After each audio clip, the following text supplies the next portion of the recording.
தொடங்கிடலாங்களா? நம்ம ஏற்கனவே பார்த்தோம் கவிதை ஆகமங்கள் அல்லது இலக்கிய ஆகமங்கள் இதெல்லாம் பார்த்தோம். இப்போது இது பல பாடல்களால் நிறைந்திருக்கப்படினால் இவைகள் கவிதை இலக்கிய வகையை சேர்ந்தவை. கவிதை இலக்கிய வகையை சேர்ந்தவை என்பதை நாம் அறிந்து கொள்கிறோம். இந்த நூல்கள் முக்கியமாக சங்கீதங்களானாலும் சரி, நீதிமொழிகளானாலும் சரி, என்ன சொல்லுது, நீங்கள் துன்மார்க்கன் செடி பார்க்கும்போது அதை பார்த்து பொறாமைப்படாதீங்க. துன்மார்க்கனுடைய செல்வம் அவனுடைய துன்மார்க்கத்தினால் அழிஞ்சு போயிடும். அவனுக்கு ஒரு தீர்ப்பு வரும். அப்போது அவன் தன்னுடைய செல்வத்தினால அவன் பாதுகாக்கப்படுறதில்லை அப்படிங்கிறது தெரிஞ்சு கொள்கிறோம் அப்படின்னு சொல்லுவாங்க. இருந்தாலும் செல்வத்தின் பேரில் நம்ம நம்பிக்கையை வைக்கக்கூடாதுங்கிறது பொதுப்படையான ஒரு கருத்து. அதே போல் உன்னத பாட்டு புஸ்தகம் காதல் என்ற தலைப்பின் கீழே வருகிறது. இந்த காதல் என்பது உடல் சார்ந்த இச்சையை போக்குவதற்கானதல்ல, இது தெய்வீகமானது. காதல் என்பது உண்மையிலே ஆண்டவரால் கொடுக்கப்படுகிற ஒரு கொடை. காதல் என்பது கடவுளை கொடுக்கப்படுகிற ஒரு நன்கொடை. இதை நாம் சிறந்த வகையில் பயன்படுத்தணும். ஆண்டவராக இயேசு கிறிஸ்து தன்னை மணவாளனாக சொல்லுகிறார். சபை மணவாட்டியாக சொல்லப்படுகிறது. ஆக கடவுளுக்கும் அல்லது சபைக்கும் ஆண்டவராக இயேசு கிறிஸ்து உள்ள உறவை குறிப்பிடுகிறது என்று நாம் பார்க்கிறோம். பழைய பாட்டு காலத்தில் உன்னத பாட்டு புஸ்தகத்தை வச்சு சொல்லும்போது இஸ்ரவேல் மக்களும் கடவுளுக்கும் இடையில் உள்ள ஒரு தாம்பத்திய உறவை பற்றி பேசுகிறது. மற்றபடி புதிய ஏற்பாடு இஸ்ரவேலரை உள்ளடக்கி, இஸ்ரவேலர்கள் என்று சொல்லும்போது ரட்சிக்கப்படாத இஸ்ரவேலர்கள் அல்ல, ரட்சிக்கப்பட்ட இஸ்ரவேலரை உள்ளடக்கி சபையோடு இணைந்த வாழ்வில் சபையும் ஆண்டவராக இயேசு கிறிஸ்துவும் ஒரு கணவன் மனைவி என்ற அந்த உறவில் உள்ள அந்த கதையை சொல்லுது. இதில் அதிகமாக ஞானம் இருக்கிறதுங்கிறத நம்ம பேசியிருக்கிறோம். ஞானம் என்று சொல்லும்போது 1 கொரிந்தியரில் இயேசு கிறிஸ்து தான் அந்த ஞானமாக சொல்லப்படுகிறது. முதல் அதிகாரத்தில் சொல்லப்பட்டிருக்குது இயேசுவே அந்த ஞானம் சொல்லி. அது மாத்திரமல்ல, தள்ளுபடி ஆகமும் நாம் அதிகமாக பயன்படுத்துறதில்லை. தள்ளுபடி ஆகமத்தில் 2 ஆகமங்கள் ஞானத்துக்குன்னு சிறப்பாக ஒதுக்கப்பட்டிருக்கு. ஒன்று சாலமோனின் ஞானம். சாலமோனின் ஞானம்னு ஒரு புஸ்தகம் இருக்குது தள்ளுபடி ஆகமத்தில். அதே போல் சீராக்கின் ஆகமம். சீராக்குங்கிற எழுதின ஒரு ஞானம். அது சீராக்கின் ஞானம் அல்லது சீராக்கின் ஆகமம் ஆர்சிபைபிள் இருக்குது. இதில் எல்லாம் ஞானத்தை அதிகமாக முன்னுரைப்படுத்துவாங்க அப்படிங்கிறது நம்ம படிக்கலாம்.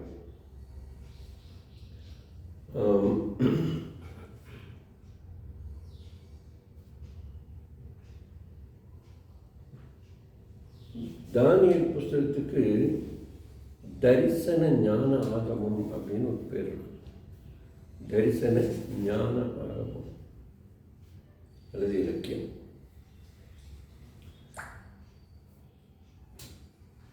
இந்த ஞானத்தை பற்றி பேசும்போது நம்ம 5 புஸ்தகங்களை தான் ஞான ஆகமமாக எடுத்துக்கிறோம். ஆனால் அதோடு கூட நம்ம மறந்துடக்கூடாது உபாகமம். அதே போல் ஆமோஸ் புஸ்தகம், ஏசாயா, எரேமியா, ஓசியா, உபதியா, ஆபகுக், யோனா, எஸ்தர், இவைகள் எல்லாமே இந்த ஞான இலக்கியத்தின் தாக்கத்தை பெற்றவை. ஞான இலக்கியத்தின் தாக்கத்தை பெற்றவை அல்லது ஞான இலக்கியங்களோடு சம்பந்தப்பட்டவை அப்படின்னு நம்ம சொல்லலாம்.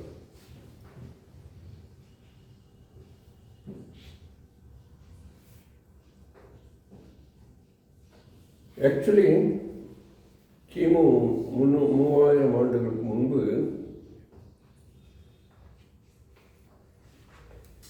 எகிப்தியர்கள் தான் ஞானத்தை அதிகமாய் பயன்படுத்தினார்கள் என்று சொல்லப்பட்டிருக்கிறது. அங்கிருந்து தான் ஞானம் தோன்றினதாக இல்லை, அது முன்னர் கிமு. அதுக்கு பிறகு கிரேக்க ஞான தத்துவங்கள் அது நம்முடைய அமைதிக்காலத்தில் இந்த 400க்கும் இடைப்பட்ட அந்த காலகட்டத்தில்.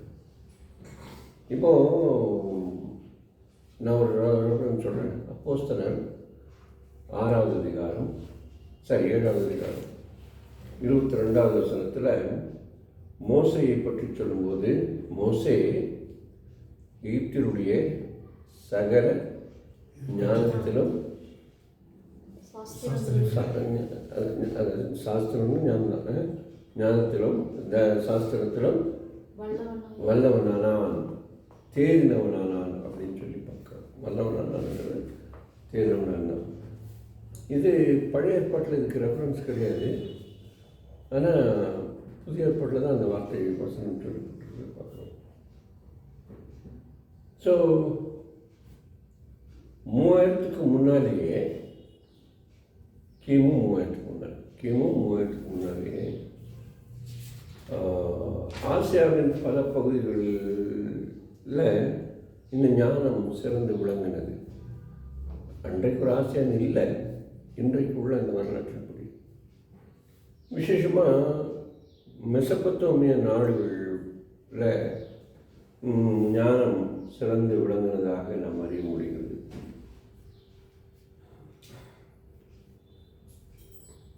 பதிமூன்று 14ஆம் நூற்றாண்டுகளில் கிமு 13-14-13ஆம் நூற்றாண்டுகளில்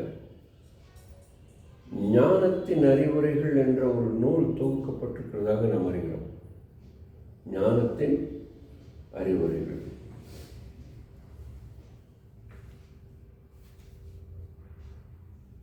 அது எல்லாமே கிட்டத்தட்ட யோக புஸ்தகத்தோடு ஒப்பிட்டு சொல்லக்கூடியதாக இருந்தது என்று சொல்லி நம்ம வாசிக்கலாம். இந்தியாவில் ஞானத்தை தேடி தான் ஜெயின மதமும் புத்த மதமும் தோன்றினது என்று சொல்லி நம்ம பார்க்கிறோம். இந்து மதத்துக்கும் ஞானத்துக்கும் அதிகமாக தொடர்பு கிடையாது. ஆனால் அதில் பிற்காலத்தில் வந்த இந்த இந்து மதத்தினுடைய சில செயல்பாடுகளால் சரஸ்வதியை ஞானத்துக்கு உயர்ந்த தெய்வமாக மாற்றினார்கள்.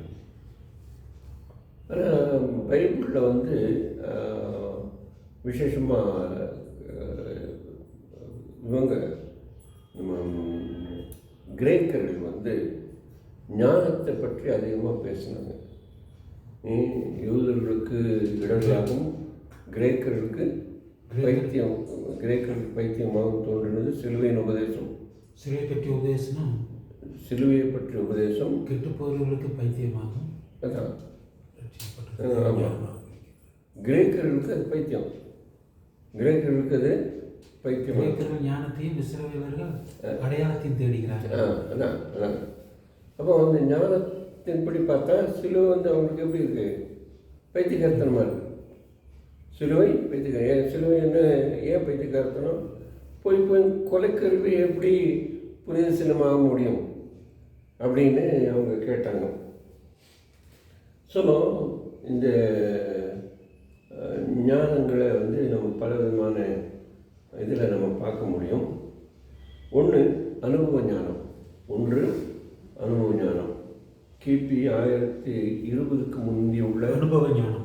அனுபவ ஞானம்.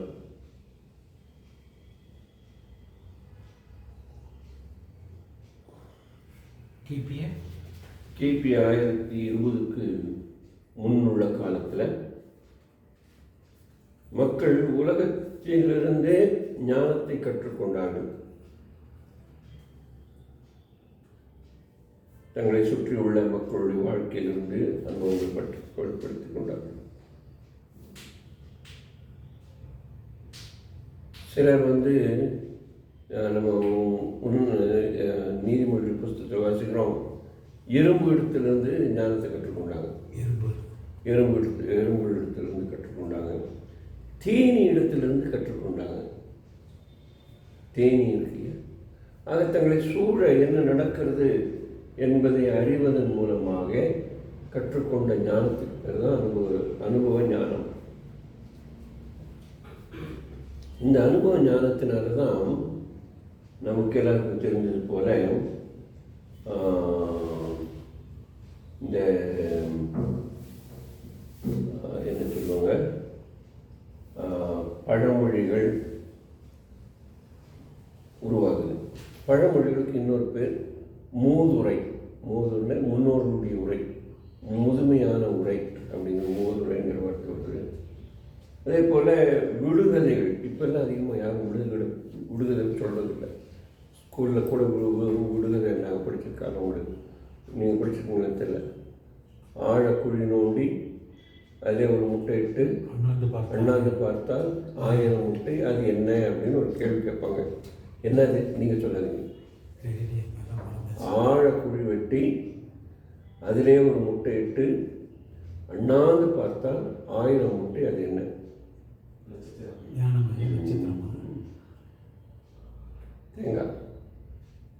தேங்காய். தேங்காயை ஆழமாக குழி நோண்டி போடுவாங்களாம். அப்புறம் அந்த மரம் ஆன பிறகு அது இப்படி பார்க்க முடியாதுல்ல, இப்படி தானே பார்க்கணும்.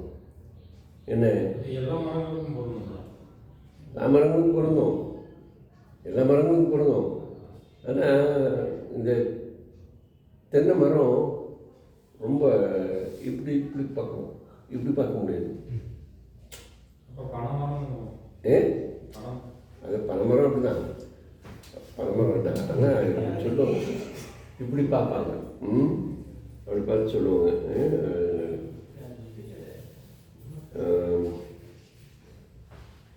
இந்த பழமொழிகள், இந்த மூதுரைகள், விடுகதைகள், அல்லது புதிர், இப்போல்லாம் நிறைய இந்த பத்திரிகைகளில் புதிர் வரும். அது ரொம்ப இன்ட்ரெஸ்டிங்காக இருக்கும். இதெல்லாமே வாழ்க்கையினுடைய அனுபவங்களிலிருந்து வருகிறது. இப்போ நம்முடைய தமிழ்லேயே நிறைய விடுகதைகள் இருக்குது. ஆத்திரக்காரனுக்கு புத்திமட்டு, ஆத்திரக்காரனுக்கு புத்திமட்டு. இப்போ ஏதோ ஒரு காரியம் பேசணும்னு வச்சுங்க, ஒருத்தர் பற்றி பேசும். அப்போது அந்த உண்மை இல்லாமல் அந்த காரியம் நடந்திருக்காது அப்படிங்கிறது என்ன சொல்லுவாங்க? ஒரு காரியம் நடந்திருக்கு, நடந்ததா இல்லையாங்கிற ஒரு கேள்வி வரும். நடந்ததா இல்லையான்னு கேள்வி வரும்போது, அப்போது இல்லை, இப்போது இந்த அளவுக்கு ரூமர்ஸ் வந்துட்டுருக்குல்ல, அப்போது அதுக்கு ஒரு காரணம் இருக்கும் அப்படிங்கிறதுக்கு அது என்ன சொல்லுவாங்க, சரி நெருப்பு இல்லாமல் புகை வராதுப்பா, அது எங்கேயோ ஒரு இடத்துல மூலையில் எரிஞ்சிக்கிட்டு இருக்குமாக்கும் பாருங்க அப்படிம்பாங்க. இங்கே ஒரு மூலையில் எரிஞ்சிட்டு இருக்கும் பாருங்கன்னு சொல்லுவாங்க. அதனால் நெருப்பு இல்லாமல் புகையாது. அப்புறம் காற்றுள்ள போதே தூத்திக்கோ, இக்கரைக்கு அக்கறை பச்சை. அதே போல் முற்பகல் செய்தால் பிற்பகல் தானே வந்து சேர்ந்துடும், அதனால் கவனமாக இரு அப்படிங்கிறதெல்லாம் இதில் அனுபவ கல்விகள் மூலமாக நமக்கு சொல்லப்படுகிறது. இதில் யார் சொன்னாங்கன்னு தெரியாது, இதில் யார் சொன்னாங்கன்னு தெரியாது. ஆனால் அனுபவசாலிகள் சொல்லிட்டாங்க. யாரோ ஒருத்தர் சொன்னாங்க, அதை நோட் பண்ணிட்டாங்க. அது எல்லாம் இது வரைக்கும் நம்ம சொல்லிகிட்டு இருக்கோம். ஆனால் அது அந்த வார்த்தை கண்டுபிடிச்சி யாருன்னு இன்ன வரைக்கும் யாருக்கும் தெரியாது. இப்படி சொன்னவங்கலாம் ஞானவான்கள். அது அனுபவத்தின் மூலமும் பெற்றிருக்காங்க. ஸோ யோபு புஸ்தகத்தில் இந்த மாதிரி நிறைய இந்த பழஞ்சொல்கள் அல்லது முதுமை மொழிகள் எல்லாம் வர்றதை நம்ம பார்க்க முடியும்.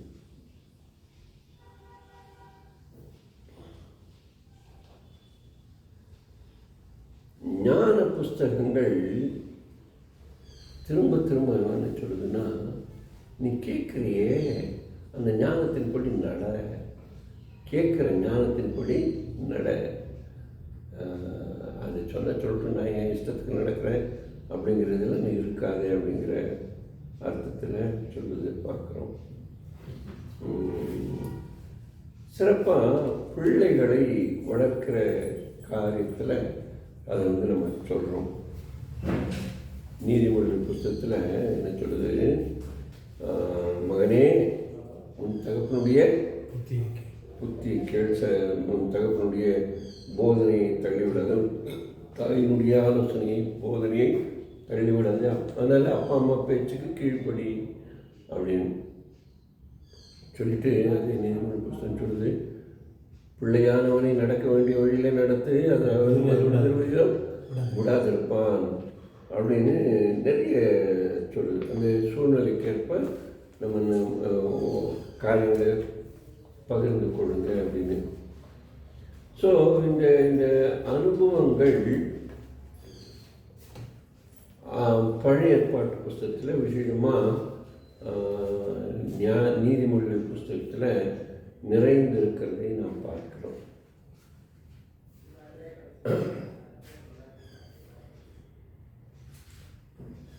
ஸோ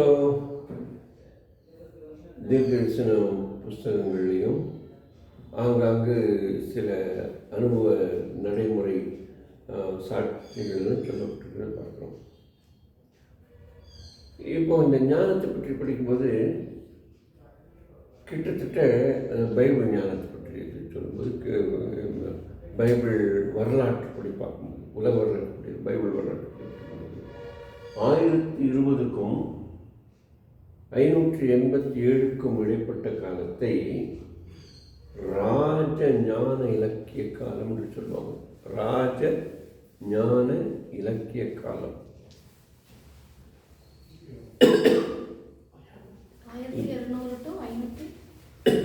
587 இடைப்பட்ட காலம் ராஜ ஞான இலக்கிய காலம். ஆமாம். இப்போ இஸ்ரவேல் கிபி தானியா? கிமு. ஆமாம். இஸ்ரவேல் மக்கள் மன்னராட்சிக்கு உட்பட்ட காலகட்டத்தில் அங்கே அப்பப்போ இருந்த அந்த மன்னர்களுடைய வாழ்க்கை நடைமுறையை வைத்து அவங்களுக்கு சொல்லப்பட்ட ஆலோசனைகளின் அடிப்படையில் அவங்க சிறந்த அரசியல் அமைப்பை ஏற்படுத்துகிறாங்க இஸ்ரவேல் மக்கள் ஆட்சிக்கு உட்பட்ட காலத்தில். ஆமாம் ஆமாம் சிறந்த அரசியல் அமைப்பு. ஆமாம். ஏன்னா சவுலுடைய காலத்தில் இருந்த அந்த அமைப்பு அரசமைப்பு தாவீதின் காலத்தில் முற்பட்டது, அது முதிர்ச்சி அடையுது. ஏன்னா சவுல் அப்போ தான் புதுசாக ராஜா வர்றாரு. அவர் நினைச்சதெல்லாம் அவருக்கு எது சரிங்கிறதோ அதுதான் செய்தார். உதாரணமாக 2 காரணத்தை சொல்கிறேன். ஆண்டவர் யுத்தத்துக்கு அனுப்புகிறாரு சாமுவேல் மூலமாக. சொல்கிறேன், நீ அவங்க முற்றுமா அழிச்சிட்டு வந்திருப்பா, நீ யாரையும் மேலே அக்கறைப்பட்டு இதில் வச்சிடாத, நீ போறியா வெட்டினியா கொன்னையான்னு வந்துடு. அதுதான் சண்டை யுத்தத்தினுடைய நியமம். நீ அங்கே போய் பாம்பு பார்த்துட்டுலாம் இருக்காதே அப்படின்னு அனுப்புகிறாங்க. இவர் அங்கே போகும்போது அங்கே இருக்கிற ஆடு மாடுகளை பார்க்குறாரு, அங்கே இருக்கிற ராஜாவை பார்க்குறாரு, அவங்கள பாதுகாத்துட்டு வந்துடுறாரு. அது அவருக்கு பின்னடைவாயிடும், பெரிய பின்னடைவு. அப்படி அது காரணம் வந்து அனுபவமின்மை அல்லது முதிர்ச்சியின்மை, அதை நம்ம சொல்லலாம். இப்போது ஆண்டவர் இங்கே என்ன சொல்கிறாரு, நீங்கள் வந்து நான் சொன்னதை செய்யுங்க, நான் சொன்னதை செய்யுங்க அப்படிங்கிறாரு. இப்போ அவர் அதில் தவறிட்டார். அதே தாவீதின் காலத்தில் வரும்போது தாவீது என் இருதயத்துக்கு ஏற்றவனாய் காணப்பட்டான், ஏன்னா நான் சொன்னதெல்லாம் செய்தாரு. இந்த இவ பேர் பத்சேபாக்காரின் தவிர மற்றது எல்லாவற்றிலும் என் இருதயத்துக்கு ஏற்றவனாக இருக்காருன்னு, அதை அடிப்படையாக கொண்டு தான் சாலமோனை ஆட்சி செய்ய வைக்கிறாரு. தோல்வி வெற்றி, நீ நல்ல வெற்றி பெற்று வாழு. ஆனால் அவர் வந்து தோற்று போயிரு. அவ்வளோ ஞானம் கொடுக்குறாரு, ஆனால் அவர் தோற்று போயிடுறாரு. ஏன்னா அடிப்படை இல்லாமல் இருந்ததுனால. ஸோ அது வந்து இந்த இவருடைய தோல்வி வெற்றி தோல்வியினால பிற்கால இந்த நாட்கள் வரைக்கும் உள்ள அந்த அரசியல் அமைப்பை சீர்படுத்துறதுக்கு இதெல்லாம் பயன்படுத்துகிறாங்க. இதையெல்லாம் பயன்படுத்துகிறார். ஆனால் இதெல்லாம் ராஜ ஞானங்கள் இதிலிருந்து வருகிறது என்று சொல்லி பார்க்கிறோம். இப்போ ஒவ்வொன்றையும் கலையை நம்ம எடுத்துக்கிறோம். ஆட்சி கலை, ஆட்சி நடத்துறதுக்கு அது ஒரு தனி கலை இருக்குது. ஏன்னா நானும் ராஜாவாகிறேன்னு சொல்லி எல்லாம் ஆக முடியாது. இப்போ உதாரணத்துக்கு விஜய் ஆட்சியில் வந்திருக்கிறாரு. அவருக்கு உண்மையில் ஆட்சி பற்றி ஏபிசிடி தெரியாது, ஆனால் ஆடுறாரு பாடுறாரு. அவங்களுடைய கூட்டெல்லாம் தலைதிரிக்க என்னென்னமோ பண்ணிகிட்ருக்காங்க. அதனுடைய இதே பிற்காலத்தில் நம்ம பார்ப்போம், அதனுடைய நன்மை தீமை. ஆனால் முன்னால் இருந்தவங்க பொறுமையாக ஞானமே இப்போ இந்த இதில் பார்த்திங்கன்னா இவங்க டிஎம்கேலாம் தோற்று போனாலும் அவங்க அனுபவத்தின் அடிப்படையில் பொறுமையாக இருக்காங்க. இப்போ இந்த நாட்களில் அவங்க யாரும் குதிக்கலை, பார்த்தீங்களா? குதிக்கலை, அடங்கிட்டாங்கள, அமைதியாக இருக்காங்க. வேறு மாதிரியான இது பண்ணுவாங்க, இப்போ அமைதியாக இருக்காங்க. ஏன்னா அவங்களுக்கு அனுபவ கல்வி ஆயிடுச்சு. ஸோ அந்த மாதிரி அனுபவ கல்வி இல்லாத இடங்களுக்கு உதவியாக இருக்கிறதுக்கு தான் ராஜ ஞானம் வேணுங்கிறது. அதுக்காக ஆண்டவர் நமக்கு குறிப்பாக விசேஷமாக கிறிஸ்தவர்களுக்கு வேத புஸ்தகத்தை கொடுத்துருக்குறாரு. நீங்கள் ஆட்சி இப்படி தான் செய்யணும் அப்படின்னு சொல்கிறதுக்காக. இதை வந்து சில கிறிஸ்துவ நாடுகள் அதை பின்பற்றுறாங்க. இருந்தாலும் ட்ரம்ப் போன்றவங்க கை விட்டுறாங்க. ட்ரம்ப் ஒருவேளை தெய்வீக ஆலோசனைப்படி ஈராக் மேலே போர் தொடுக்கலாம். அது தேவனுடைய ஆலோசனையாக இருக்கிறது நமக்கு தெரியாது. நேரடி ஆலோசனையாக இல்லாமல் இருந்தாலும் மறைமுக ஆலோசனையாக இருக்கலாம். ஏன்னா ஆண்டவராக இயேசு கிறிஸ்து வருகை சமூகமாயிடுச்சு இல்லையா? இப்போது ஆண்டவராக இயேசு கிறிஸ்து வரும்போது யுத்தங்களையும் இதனுடைய செய்திகளும் கேள்விப்படுகிறோம் இருக்குல்ல. அப்போது இதெல்லாம் கடவுளுடைய ஆலோசனையாக இருக்கலாம், நமக்கு தெரியாது. ஏன்னா ஏற்கனவே அவர் எல்லாத்தையும் சொல்லி முடித்ததுனால திரும்ப புது இதை நம்ம வந்து எதிர்பார்க்க முடியாது. அதை நடக்கிறத வச்சு இப்படி தான் நடக்கிறோம் அப்படின்னு நம்ம எடுத்துக்கிறோம். இப்போது ஏஐ வந்துருச்சு, நமக்கு வந்துருச்சு. ஏஐயை பற்றி வேதம் என்ன சொல்கிறது? அந்தி கிறிஸ்து ஒருத்தர் வருவார், அந்தி கிறிஸ்து ஒருவருங்கிறத சொல்லுது. அப்போ அந்தி கிறிஸ்து யாராக இருப்பார்? ஒரு மிருகமாக இருக்கும். அப்போ அந்த மிருகம் எப்படி இருக்கும்? மிருகம்னு மிருக குணம் படைத்தவராக கூட இருக்கலாம், மிருகந்தான் இருக்கணும்னு அவசியம் கிடையாது. ஆனால் மனுஷனாக அது சொல்லப்பட்டிருக்கு.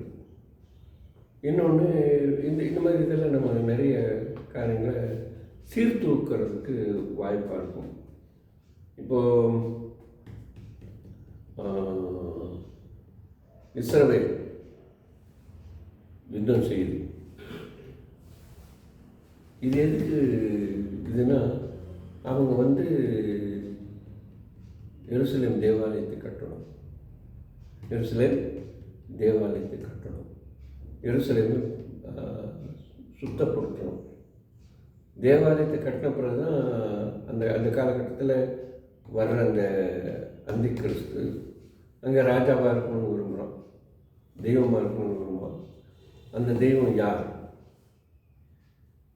இப்போது வந்து இதெல்லாம் அதுக்கான இதெல்லாம் நம்ம தெரிஞ்சுக்கிறதுக்கு இது வாய்ப்பாக இருக்கும். ஸோ ஆக மொத்தம் ராஜ ஞான இலக்கிய முறை என்று ஒன்று இருந்தது. அதில் வந்து தோல்விகள் வெற்றிகள் எல்லாம் இருந்தன என்று நாம் அறிவதற்கு உதவிகரமாக இருக்கு. எப்படி இன்றைக்கு பைபிள் காலேஜ் இருக்கோ அதே போல் அந்த நாட்களில்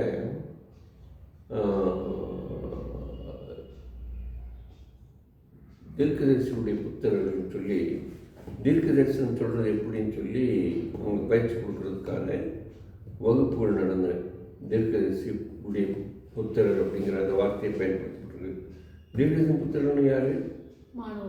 மாணவர்கள். அதான் அதை நீங்கள் படிச்சிருக்கீங்க. ஸோ அதே போல் இந்த அரசியல் கலையை கற்றுக் கொடுப்பதற்கான பாடசாலைகள் பிற்காலத்தில் எழும்பின, அது எழுப்ப போகிறது, எழும்பி இருக்கிறது என்பதை காட்டுகிறது. அதற்கு பாட புத்தகமாக இந்த வேத புத்தகத்தை ஆண்டவர் இஸ்ரவேல் மக்களுக்காக வைத்திருந்திருக்கிறார் அப்படிங்கிறது நம்ம இது கொடுக்குறோம். சரி, இப்போ ராஜஞான இலக்கியத்தோடு கூட இறையியல் ஞான இலக்கியங்கள் இருந்தன. குறிப்பாக சொல்லணும்னா கிமு 500 பிறகு, கிமு 500 பிறகு அல்லது 400 பிறகு, இந்த 400ஆம் ஆண்டு காலங்களில் நம்ம பார்க்குறோம். குறிப்பாக பாபிலோனுக்கு சிறைப்பட்டு போகிற காலம் கிமு 587ஆம் ஆண்டு இல்லையா? அப்போ அந்த நாட்கள் முதற்கொண்டு சுமார் 40 ஆண்டுகள் அவங்க என்ன செய்தாங்க? அடிமைத்தலையில் இருந்தாங்க. 3 முறை அவங்க சிறைப்பட்டு போனாங்க, 3 முறை வெளியேறாங்க. அப்போ அவங்க 70 வருஷம் அவங்களுடைய இது நடக்கும். இப்போ முன்னால் போனவருக்கு ஒரு 70 வருஷம், பின்னால் போனவருக்கு ஒரு 70 வருஷம், மூணாவது போனவருக்கு 70 வருஷம். அதனால தான் அந்த சரி 70 வருஷத்தில் அவங்க முழுமையாக விடுதலை அடையலைங்கிற இந்த இதை நம்ம படிக்கிறோம். ஸோ அந்த நாட்களில் நமக்கு தெரிஞ்சது போல் தேவாலயங்கள் இருக்கல, ஆராதனைகள் இருக்கல, நியாயப்பிரமாணம் இருக்குது. அந்த நாட்களில் தான் தேவன் நெகேமியா போன்றவர்களை எழுப்பி நியாயப்பிரமாணத்தினுடைய முக்கியத்துவத்தை மையப்படுத்தி எஸ்ராவை ஏற்படுத்தி அதை வியாக்கியானம் பண்ணுறாங்க. அந்த நாட்களில் தான் வேத புஸ்தகமே கிரேக்க மொழியில் மொழிபெயர்க்கப்பட்டது. வேத புஸ்தகத்தை அந்த நாட்களில் வேத புஸ்தகத்தின்னு சொல்கிறத விட ஒருத்தர் இஸ்ரவேலின் ராஜாவாகும்போது அவர் கையில் நம்ம கல்யாணத்தில் பைபிள் கொடுத்த மாதிரி, ஹஸ்பண்ட் ஒய்ஃப் பைபிள் கொடுக்குற மாதிரி ராஜாவாக மாறுறவருக்கு என்னத்தை கொடுத்தாங்க? பழைய ஏற்பாட்டை கொடுத்தாங்க. இன்றைக்கும் நம்ம கிறிஸ்துவ நாடுகளில் குறிப்பாக நீங்கள் பார்த்தீங்கன்னா இந்த இங்கிலாந்தில் சார்ல்ஸ் பதவியேற்ற போது நீங்கள் கவனிச்சிங்களான்னு தெரில, சார்ல்ஸ் ராஜாவை பதவியேற்ற போது கவனிச்சிங்களான்னு தெரில, கவனிச்சிருந்தீங்கன்னா ஆர்ச் பிஷப் ஆஃப் கான்ட்ரபரி என்ன செய்கிறார்? அவர் கையில் ஒரு பைபிளை கொடுக்குறாரு. பார்த்துருக்கீங்களா?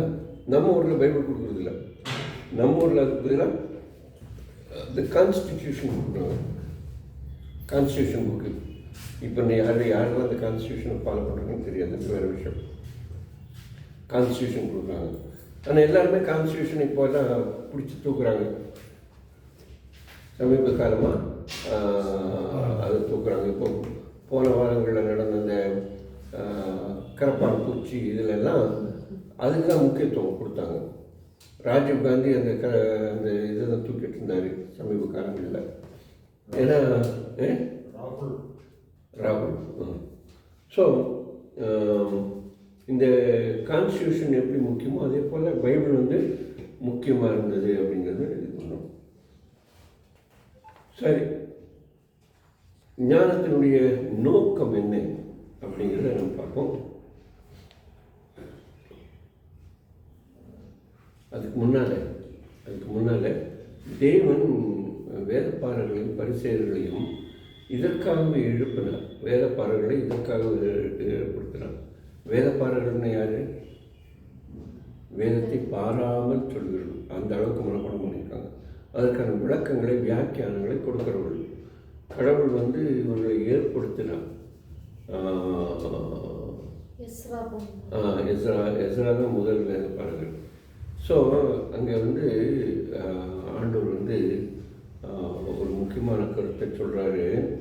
உபாகம புஸ்தகம் 4வது அதிகாரம் 5-6 வசனங்களில், உபாகமம் 4வது அதிகாரம் 5-6 புஸ்தகங்களில் இது கடவுளுடைய பிள்ளைகளுக்கு சொல்கிறாரு. விசேஷமாக ஆட்சி பொறுப்புக்கு வர்றவங்களுக்கு ஆச்சுங்களா. இது இறையல் ஞானத்தை சொல்லுவதற்காக அந்த வசனம் என்ன சொல்லுதுன்னா, ஆகையால் அவைகளை கை கொண்டு நடவுங்கள், ஜனங்களின் கண்களுக்கு முன்பாக, இதுவே உங்களுக்கு ஞானமும் விவேகமாய் இருக்கும். அவர்கள் இந்த கட்டளைகள் எல்லாம் கேட்டு, கவனமாக பண்ணுங்க, அண்டர்லைன் பண்ணுங்க, இந்த கட்டளைகளை கேட்டு, அந்த கேட்டுங்கிற வார்த்தைக்கு அண்டர்லைன் பண்ணுவீங்க முடியுமானா. கேட்டு 4-5 கேட்டு இந்த பெரிய ஜாதியே அதாவது இஸ்ரவேல் மக்கள் அல்லது வேதத்தை கை கொடுக்கிற மக்களையே எப்படின்னு சொல்லுவாங்களா? ஞானமும் விவேகம் உள்ள ஜனங்கள் என்பார்கள். ஞானமும் விவேகம் உள்ள ஜனங்கள் என்று சொல்வார்கள். அதனால் இந்த வேதத்தின் ஞானம் மிக மிக முக்கியமானது என்பதை நாம் அறிந்து கொள்கிறோம்.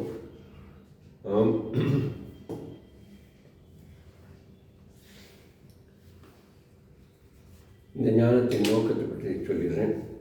ஞானத்தின் நோக்கம் வந்து மனித வாழ்க்கையை முன்னிறுத்தி சொல்லப்படுகிறது. அது ஜீவனை அடிப்படையாக கொண்டு போதிக்கிற காரியம். இதில் ஒரு நற்செய்தியே அதில் வருது. இப்போ நம்ம பார்க்குறோம்,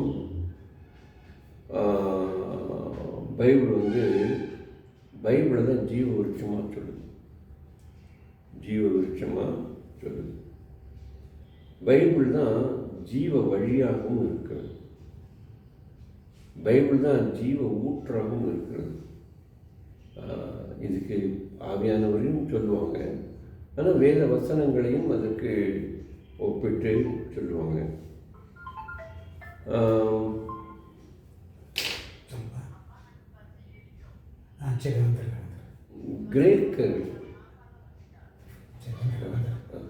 கிரேக்கர்கள் ஞானத்தை சோஃபியான்னு சொல்லுவாங்க. சோஃபியா, இப்போ யாரோ பேர் சோஃபியானா உடனே நீங்கள் அவங்களுக்கு சொல்லுங்கள், உங்கள் பேருக்கு பொருள் தெரியுமா, உங்களுக்கு அர்த்தம் தெரியுமா? சோஃபியானா ஞானம், அதனால் ஞானமாக நடந்துக்கிடுங்க அப்படின்னு. கருணைக்கு டக்குன்னு சொல்கிறேன். நான் நினைக்கிறேன் எதுவும் ஒரு ஞாபகம் கிரேக்கெல்லாம் பிடிச்சிருக்கேன் சார், வேணா சொல்லித்தரேன். நான் கண்டுபிடிச்சித்தரேன். இருக்குது என்கிட்ட. இங்கே கருணை, கிருபை, இந்த ஞானம், இதுக்கெல்லாம் வார்த்தைகள் இருக்குது. இங்கே நோட் பண்ணி வச்சுருங்க, சொல்கிறேன் நான். ஸோ சோஃபியாங்கிற வார்த்தை எனக்கு அதிகமாக தெரியும். அதுக்கு பொருள் வந்து ஞானம். நம்ம ஊர்ல சரஸ்வதின்னு மாதிரி. சரி, அதை இதை ஒரு பெண்ணுக்கு ஒப்பிட்டு சொல்லுவாங்க. அதே போல் ஞானத்தை வந்து உயிருக்கு ஒப்பிட்டு சொல்லுவாங்க. ஏன்னா இது வந்து உயிருக்கு சமானமாக சொல்லப்பட்டிருக்கு.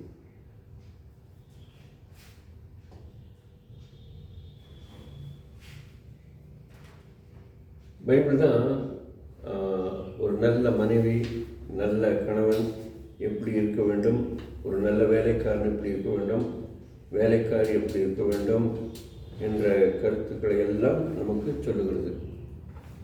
போகணும் ஐயா, வந்துட்டாங்களா? எந்த பஸ் போகிறாங்க? கோயம்புத்தூர் பஸ். ஓ, புக் பண்ணியிருக்கீங்களா? புக் பண்ணியிருக்கீங்களா? 12:40 10 நிமிஷம் கழிச்சு போகிறேன். 10 நிமிஷம் கழிச்சு போகிறேன். சரி சரி, அப்போ அது கடையில் முடிச்சிடுறேன்.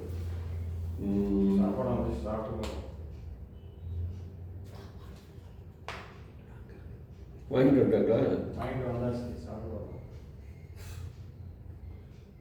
சரி, ஞானத்தின் நோக்கம். ஞானத்தின் நோக்கத்தில் நல்ல நடக்கையும் ஞானம் கொடுக்கிறது என்று சொல்லுகிறது. எப்படி அடக்கத்தோடு இருக்கணும், எப்படி மற்றவங்களுக்கு உதவி செய்யணும், எப்படி நம்முடைய நாவை அடக்கணும், எப்படி தீய பார்வை இருக்கக்கூடாது, இன்னும் சொல்லப்போனால் விபச்சாரம், மது அருந்துதல், எப்படி சோம்பலாக இருக்கு, ஏன் சோம்பலாக இருக்கக்கூடாது, ஏன் கோபம் கொள்ளக்கூடாது, ஏன் கோல் சொல்லக்கூடாது போன்ற இந்த தீய பழக்க வழக்கங்களை நமக்கு சொல்லி அதிலிருந்து மனம் திரும்பணும் அப்படிங்கிற கருத்தை சொல்லுது.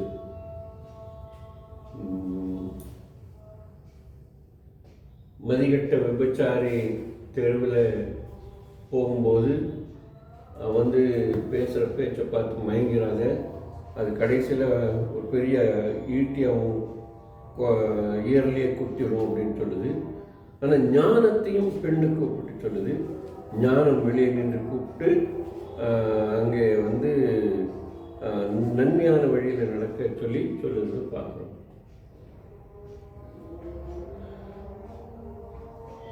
ஞான ஆகமத்தில் மரணத்தை பற்றி ஒரு பெரிய ஒரு தத்துவம் இருக்கிறத நம்ம பார்க்குறோம்.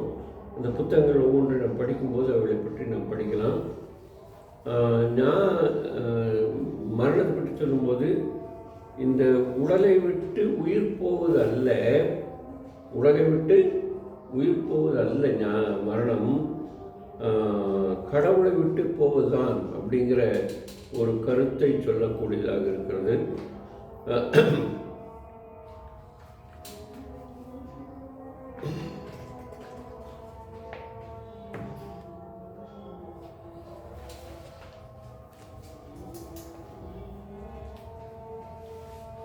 சுருக்கமாக சொன்னால், ஞான இலக்கியத்தினுடைய ஆசிரியர்களாக நீதிமொழிகள் புஸ்தகமும் பிரசங்கி புஸ்தகமும் உன்னத பாட்டு புஸ்தகமும் சாலமோனை ஆசிரியராய் கொண்டு இருக்கிறது.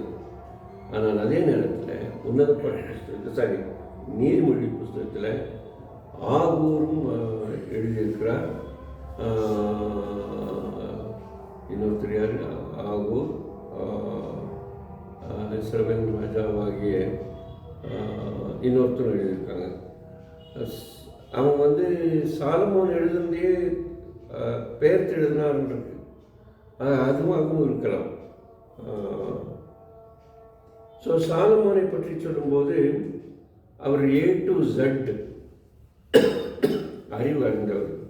அவர் வந்து சின்ன செடியிலிருந்து, பைபிள் சொல்லுது, வீட்டில் முளைக்கிற இந்த ஒரு சின்ன செடியிலிருந்து பெரிய கேது மரம் வரைக்கும் ஆராய்ச்சி செய்தார். நிறைய ஆராய்ச்சி செய்திருக்கிறார். அதனால் அவர் வந்து நடமாடும் பல்கலைக்கழகம் அப்படின்னு சொல்லுவாங்க. ஸோ இவருடைய ஞானத்தை பார்த்து ஆசைப்பட்டு இவருடைய ஞானத்தை கேட்கறதுக்கு உலகத்திலிருந்து பலர் போனாங்க அப்படின்னு வரலாறு சொல்லுது. ஆனால் நமக்கு ஒரே ஒருத்தரை பற்றி தான் சொல்லுது. சேபா நாட்டு இளவரசி வந்ததாக சொல்லப்பட்டிருக்கு. ஆனால் நான் நினைக்கிறேன் இந்தியாவிலிருந்து கூட அந்நாட்களில் அவருடைய ஞானத்தை கேட்கறதுக்கு போயிருக்கலாம். ஏன்னா இந்தியாவுக்கும் இஸ்ரேலுக்கும் அந்த நாட்டில் வியாபாரம் நடந்தது. குறிப்பாக இங்கேருந்து மயில் யானத்தை அதான் சொல்ல வரேன். குறிப்பாக நம்முடைய கள்ளிக்கோட்டைக்கு அவருடைய கப்பல்கள் வந்து போயிருக்கிறது. குறிப்பாக சொல்லணும்னா இங்கேருந்து மிளகு, மயில் தோகை, அப்புறம் பட்டு பொருள்கள், லவங்கம் இதெல்லாம் நம்முடைய ஊர் அதில் போயிருக்கிறது. அதனால் அந்த நாட்டிலிருந்து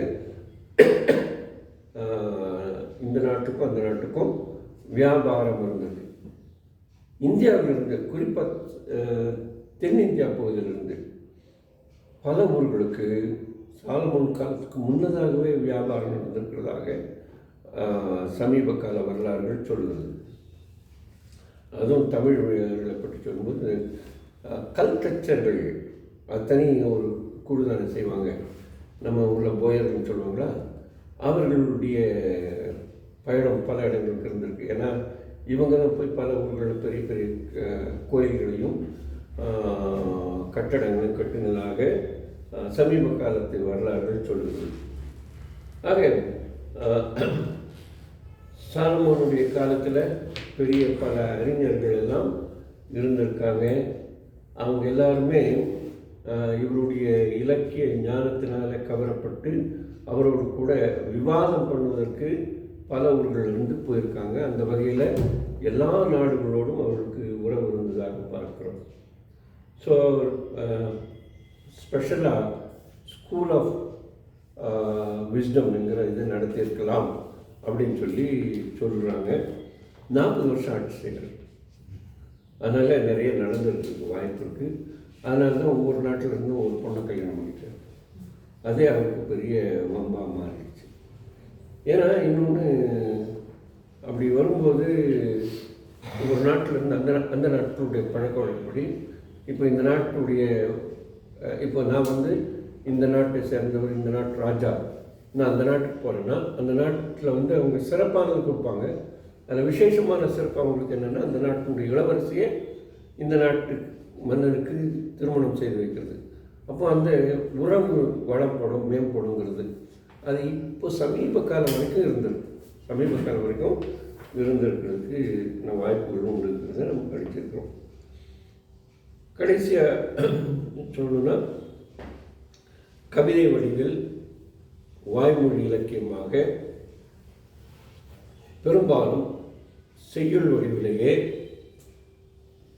அனைத்து உலக மொழிகளிலும் ஞானம் சொல்லப்பட்டிருக்கு. குறிப்பாக பழைய பாட்டினுடைய ஞானங்கள் அந்த வகையிலே வந்திருக்கிறது, அவைகள் தொகுக்கப்பட்டிருக்கு. கவிதை வழியாக கவிதை நடையில் வாய்மொழி இலக்கியங்கள் செய்யுள் வடிவில் நமக்கு வந்திருக்கிறது. பிரசங்க புஸ்தகமாக, நீதிமொழி புஸ்தகமாக, உன்னத பாட்டு புஸ்தகமாக. இப்போது நமக்கு தெரிஞ்ச மாதிரி நம்ம இந்த சாலமோனுடைய வாழ்க்கை வரலாறு பற்றி நீதிமொழி புஸ்தகத்திலையும் எழுது இது பற்றி படிப்போம். அவர் எத்தனை கவிதை எழுதினார், அவர் எத்தனை நீதிமொழிகளை தொகுத்தார் அவரும் சொன்னார், தொகுக்கவும் செய்தார், மற்றவருடையதையும் சொன்னார். அதனால் அவைகள் எல்லாவற்றையும் நம்ம சிந்திக்க போகிறோம். ஸோ இந்த நாள் வகுப்பு நமக்கு ஆசீர்வாதமாக இருந்ததுக்காக ஆண்டவருக்கு ஸ்தோத்திரம். ஒரே ஒரு வசனத்தை படிச்சுட்டு நம்ம இது பண்ணுவோம்.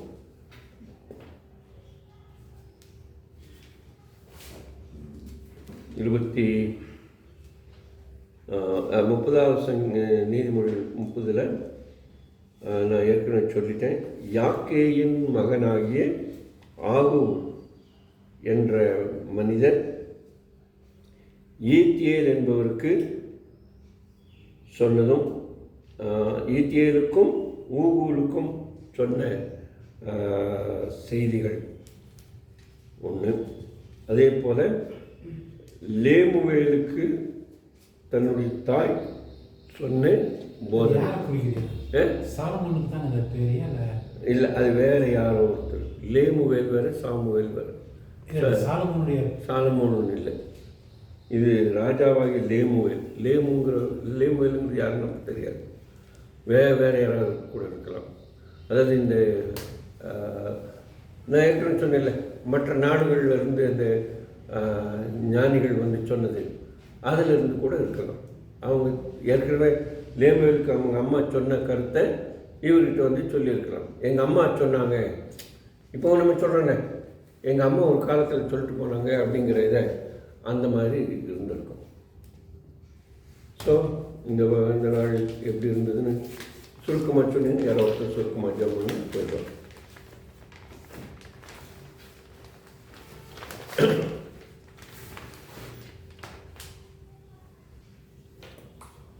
டக்குன்னு சொன்னீங்கன்னா இந்த நாள் வகுப்பு புது பாடம்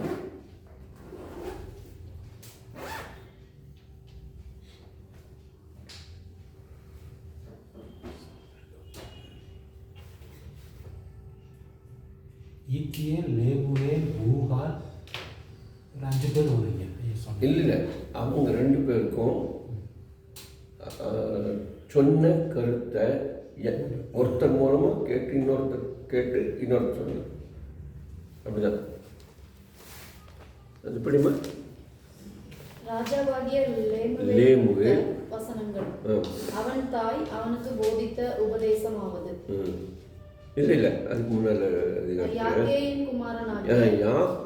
யாக்கேயின் மகனாகிய ஆகோர் என்ற மனிதர் ஈத்தியேலுக்கு சொல்லி, ஈத்தியேல் ஊகாலுக்கு சொல்லியது உபதேச வாக்கியங்கள் ஆவன. சரிங்களா? இது இப்படி தான் படிக்கணும். யாக்கேங்கிற ஒருடைய மகன் ஆகூர். ஆகூர் யாரு? யாக்கேயுடைய மகன். அவர் வந்து ஈத்தியேலுக்கும் ஊகாலுக்கும்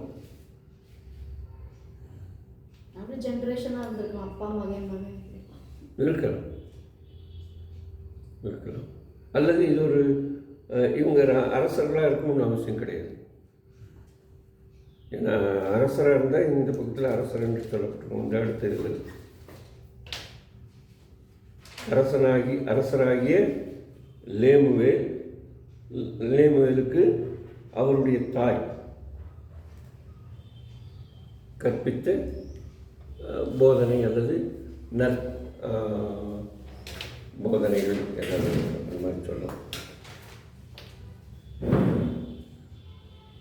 ஸோ யாராவது ஒருத்தர் ஜாம் பண்ணிங்கன்னா முடிச்சிடலாம். இந்த நாள் அவர் தான் காலையில் ஜாம் பண்ணார். வேறு யாராவது பின்னால் இருக்காங்க, முன்னால் இருக்காங்க?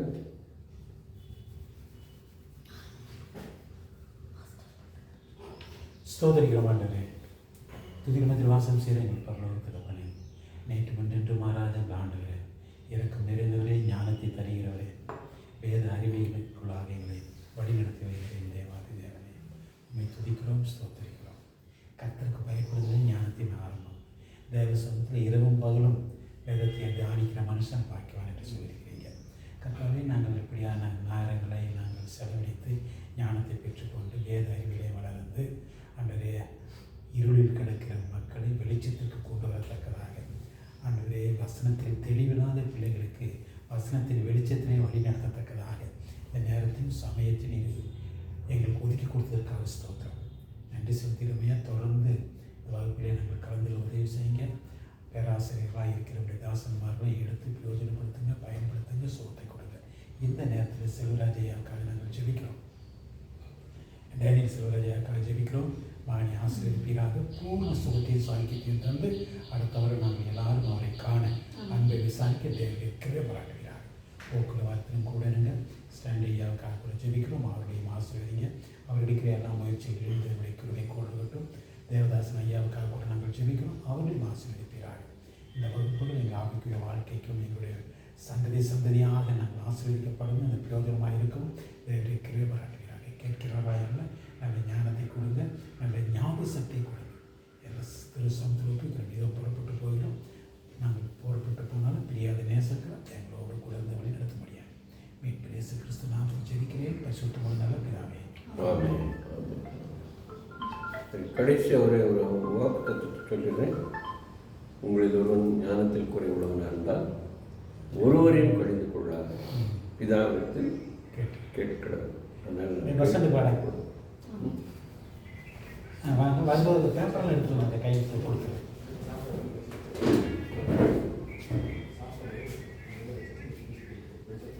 அதான் வந்துட்டுருக்குறேன். வந்துட்டுருக்குறேன். அம்மாவும் அவங்களும் வந்துட்டுருக்குறாங்க. பஸ்ஸில் வாங்க கொஞ்சம்